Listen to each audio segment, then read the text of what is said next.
Hello my YouTube family, कैसे हैं आप लोग। आपके अपने यूट्यूब चैनल गांव की पूजा में आप लोगों का स्वागत है। तो कल की मेरी वीडियो आप लोगों को कैसी लगी, मैं उम्मीद करती हूँ कि आप लोगों को बहुत अच्छी लगी होगी। तो आज आज मैं फिर उसी टॉपिक पे बात करने आई हूँ। इस बार ना कोई ओझा, ना कोई तांत्रिक, ना कोई पत्थर की टॉपिक पे मैं बात कर रही हूँ। मैं यहाँ पे बात कर रही हूँ हमारे यूपी बिहार में मिलने वाले जो वेनमन सांप हैं उनके बारे में। तो हमारे यूपी बिहार में मिलने वाले लगभग 3 से 4 सांप जो हैं जहरीले होते हैं, लेकिन मैं बात करने वाली हूँ केवल और केवल कोबरा के ऊपर।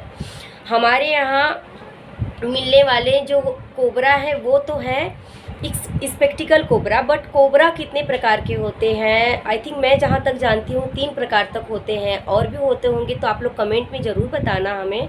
एक होता है मोनोकुंड कोबरा, और एक होता है स्पेक्टिकल कोबरा, और एक होता है किंग कोबरा। तो ये 3 सांप होते हैं, किंग कोबरा और स्पेक्टिकल कोबरा, यानी किंग कोबरा और मोनोकुल्ड कोबरा जो होते हैं ये उड़ीसा बंगाल की तरफ पाया जाता है। बट जो कोबरा स्पेक्टिकल कोबरा जो है वो हमारे यूपी और बिहार और अदर स्टेट में भी पाए जाते हैं। और कोबरा के अंदर मिलने वाले जो जहर हैं, जो हमारे यूपी बिहार में स्पेक्टिकल कोबरा मिलता है उसके अंदर जो मिलने वाला जो जहर है वो होते हैं न्यूरोटॉक्सिन। और न्यूरोटॉक्सिन जो होते हैं जब हमारे वुमेन्स मतलब जब हम इंसान के बॉडी में जब जाता है तो सबसे पहले वो हमारे न्यूरो में अटैक करता है, उसके बाद नाक, दिमाग, मस्तिष्क में अटैक करता है, जिसके कारण दिमागी संतुलन बिगड़ जाता है हमारा। तो ऐसी स्थिति में आपको करना क्या है, आपको सबसे पहले अपने हॉस्पिटल जाना है। कोई ओझा वैद्य, झाड़ फूक, कोई भी तंत्र मंत्र नहीं। और सबसे पहले मैं आपको ये भी बता दूं कि जब भी आपको जहरीला सांप बाइट करता है तो जहाँ भी, चाहे हाथ में हो चाहे पैर में हो, कहीं भी आपको अगर जहरीला सांप बाइट करता है तो उस जगह पे आपको 2 दांतों का निशान होगा, और वो भी सूजन के साथ होगा, और दर्द इतना ज़्यादा होगा कि आप बर्दाश्त नहीं कर पाएंगे।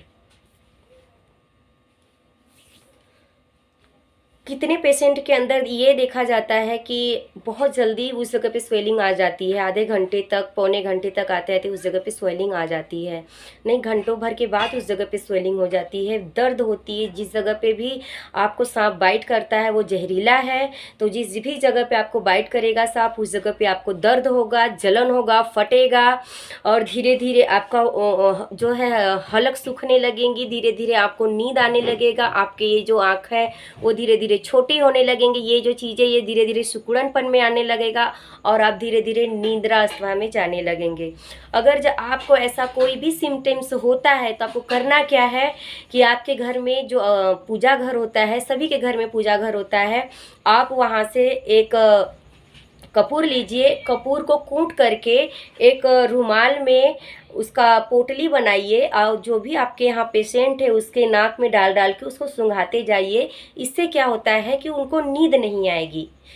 जो कपूर होता है वो हमारा कपूर जो होता है वो हमारा एंटी ऑक्सीजन का काम करता है, जिसके वजह से हमें जो सांस लेने में जो दिक्कत होती है, कपूर को सूंघाने से ईजिली हम उस समय में सांस ले सकते हैं, और सही समय रहते हम अपने हॉस्पिटल पहुंच सकते हैं। और हॉस्पिटल जब भी जाना है तो आपको आपके ज़िला अस्पताल में ही जाना है, क्योंकि ये सरकारी दवा है, और आपको जब भी इसका एंटीडोर लगेगा, स्नेक का जब भी एंटीडोर लगते हैं तो ये सरकारी अस्पताल में ही अवेलेबल होते हैं। अब मुझे ये तो नहीं पता कि ये प्राइवेट में भी अवेलेबल है या नहीं, बट होते ही होंगे। बट मुझे ये लगता है कि उस जगह पे जाने से अच्छा है कि आप अपने ज़िला अस्पताल जाइए, उस जगह पे आपके पैसे कम लगेंगे। मगर वही चीज़ आप जाएंगे प्राइवेट हॉस्पिटल में तो वहाँ पे 1 का 13 ले वही दवा इस्तेमाल करेंगे, मगर उस जगह पे 1 का 13 लोग लेते हैं। मगर मैं एक चीज़ आप लोगों को और बताना चाहती हूँ। मान के चलिए राजस्थान हो गया, यूपी हो गया, नेपाल हो गया, इस जगह के जो कोबरा हैं और हमारे यहाँ के जो कोबरा हैं, ये टेम्परेचर के हिसाब से लोगों का कलर, जो अस्पताल में जो ये मिलते हैं दवा, हर जगह पे अलग अलग मतलब कि तरीके की दवा होते हैं। अब ये सोचिए कि हमें राजस्थान का कोबरा अगर जब बाइट कर लिया और मैं यूपी में आकर के उसका इलाज करवाऊं तो मैं बिल्कुल नहीं बच पाऊंगी। हमारा इलाज वही होना चाहिए, क्यों कि मौसम और टेम्परेचर के हिसाब से सारे सांप के जो वो क्या बोलते हैं जहर तो एक ही होते हैं, बट उसकी क्वालिटी जो होती है वो अलग अलग होती है। तो आप ये सुनते भी होंगे ना कि हॉस्पिटल में गए थे तो मर गए। क्यों मर गए? आपने वो लगता है समय आपने ज़्यादा इन्वेस्ट कर दिया घर पे रह के, या हो सकता है कि आप झाड़ फूँक के चक्कर में अपना ज़्यादा समय इन्वेस्ट कर दिया है।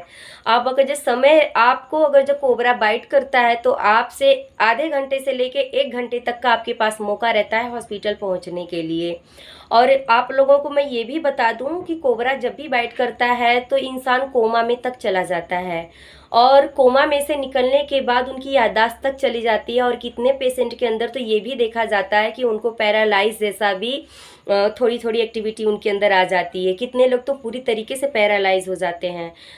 ये चीज़ मैंने देखा है कि डॉक्टर भी ठीक नहीं कर पाते, मगर जो भी हमारे सर्फ रेस्क्यूअर भाई हैं वो लोग आते हैं, उन लोगों को बहुत अच्छा इसके बारे में नॉलेज है, जानकारी है।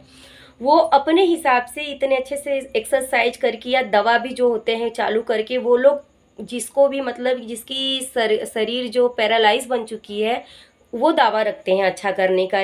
लेकिन उन्होंने कईयों को किया भी है, दवा ही नहीं, उन्होंने कईयों का किया भी है। उम्मीद करती हूँ कि मेरी ये जानकारी आप लोगों को बहुत अच्छा लगा होगा। अगर जो गाइस आप लोगों को मेरी ये जानकारी थोड़ी सी भी अच्छी लगी हो तो मेरे चैनल को सब्सक्राइब करना बिल्कुल भी मत भूलिएगा, और मेरे वीडियो को लाइक कमेंट भी करते जाइएगा और शेयर सब्सक्राइब भी करते जाइएगा, ताकि मैं भी मोटिवेट हूँ आप सबसे और मैं भी आगे बढ़ूँ और आप लोगों के सामने आप लोग के समक्ष इसी तरीके से अच्छी अच्छी बातें और एक अच्छी अच्छी नॉलेजेबल चीज़ें और एक अच्छा सा साफ़ सुथरा ब्लॉग में लेके आती रहूँ।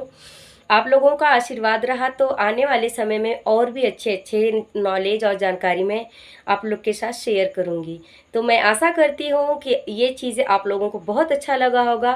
तो गाइस आप लोग इसको एंजॉय करिए। मैं मिलती हूँ फिर कल के वीडियो में और इसी टॉपिक पे।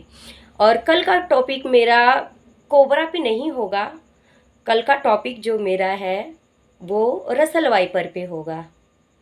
तो मैं उम्मीद करती हूँ कि मेरी वीडियो आप लोगों को बहुत अच्छी लगी होगी। अगर थोड़ी भी अच्छी लगी हो तो आप लोग लाइक कमेंट शेयर सब्सक्राइब बिल्कुल भी करना मत भूलिएगा। और मैं मिलती हूँ फिर कल के वीडियो में। बाय बाय, नमस्ते।